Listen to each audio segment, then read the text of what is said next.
Bonjour tout le monde, bienvenue à cette nouvelle séance. Je suis ravi de vous revoir dans cette séance. Aujourd'hui, nous allons traiter un nouveau sujet de communication. Comme vous êtes en train de voir avec moi, regardez, ça c'est quoi ça? C'est un livre. Père riche, Père pauvre. J'ai juste écrit ça sur Google et voilà les images pour vous donner une idée sur le livre que nous allons discuter aujourd'hui. Bon, le but de la séance, c'est de vous donner une idée sur un livre que moi j'ai déjà lu et voilà, je trouve que c'est un très très bon livre. Il vous passe vraiment des informations très importantes. Père riche, Père pauvre. Euh, le monsieur qui a écrit ça, l'écrivain s'appelle Robert Kiyosaki.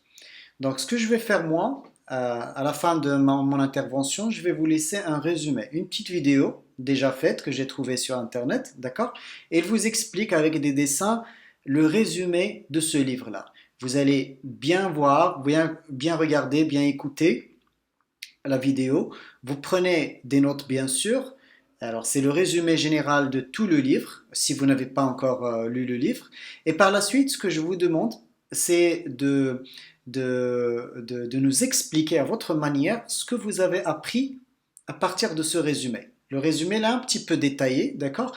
Juste essayer de comprendre de quoi s'agit-il dans le livre. Et par la suite, essayer de nous refaire, de nous faire passer, essayer de passer l'information à vos camarades. Qu'est-ce que vous avez compris à partir de ce livre-là? D'accord? Donc vous allez juste voir ça directement après mon intervention. Et par la suite, si vous avez des idées concernant des livres qui sont intéressants, essayez de nous donner des titres, les auteurs qui ont écrit ça, et peut-être des informations sur le contenu, un petit résumé, ou bien quelque chose qui peut nous aider, qui peut nous attirer, nous faire du suspense peut-être pour lire ce livre. D'accord? Donc regardez bien la petite vidéo et j'attends vos interventions sur notre page d'intervention sur WhatsApp. Merci, à la prochaine fois. Au revoir.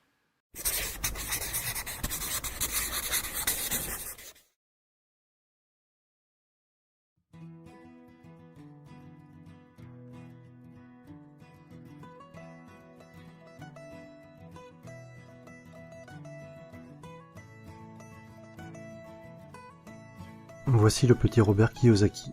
Il a deux pères. Le premier a fait de grandes études, il est docteur, le deuxième n'a pas passé la quatrième. Les deux ont un bon salaire, mais l'un des deux aura des difficultés financières toute sa vie et laissera derrière lui de lourdes dettes à ses descendants. L'autre va devenir l'un des hommes les plus riches d'Hawaï et laissera un héritage de plusieurs dizaines de millions de dollars à sa famille. Dans ce livre, Kiyosaki va nous exposer les différents points de vue de ces deux pères. Tous les deux sont d'accord sur le fait que l'éducation joue un rôle primordial dans la vie. L'un est persuadé que les grandes études sont incontournables, l'autre pense que devenir financièrement intelligent va permettre au petit Kiyosaki de devenir riche. Le problème avec l'éducation financière est que c'est une matière qui n'est pas enseignée à l'école, mais à la maison, avec la famille. Malheureusement, la plupart du temps, les familles vont apprendre à leurs enfants à devenir pauvres. Ce n'est pas un manque d'amour pour leurs enfants, c'est juste qu'elles ne connaissent pas bien le sujet, et qu'elles ne maîtrisent pas bien les mécanismes de l'argent, et qu'elles ne lisent pas des livres tels que Père riche, Père pauvre. Si comme moi, vous n'avez pas de père riche, cherchez à apprendre auprès de ceux qui le sont, et investissez en vous.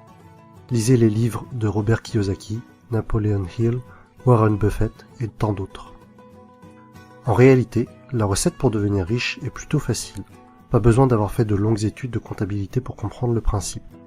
Deux concepts simples à comprendre, actif et passif.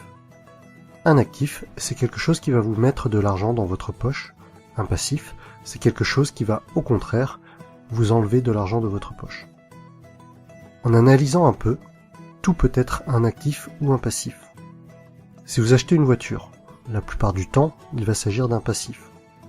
Vous allez perdre de l'argent avec, sa valeur va se déprécier. Mais si vous êtes un chauffeur de taxi, si vous êtes commercial, et que votre voiture améliore votre image et qu'elle facilite certaines de vos affaires, alors votre voiture pourra devenir un actif. Si vous possédez une maison et que, avec les factures, les différentes taxes et travaux, cela vous fait perdre de l'argent, alors il s'agit d'un passif. En revanche, si vous louez votre maison et que cela vous fait gagner de l'argent, c'est un actif. Voici un schéma assez classique pour représenter les pauvres, classe moyenne et riches. Les pauvres vont seulement dépenser leur argent. On ne distinguera ni de passifs ni d'actifs, mais seulement des achats quotidiens pour vivre. Les classes moyennes vont également avoir des dépenses, peut-être un peu plus importantes que les pauvres. En plus de cela, elles vont acheter des choses qui vont leur permettre de paraître riches, mais en réalité, elles achètent des passifs, maisons, voitures. Beaucoup de ces personnes vont considérer leur habitation principale comme étant leur investissement le plus important.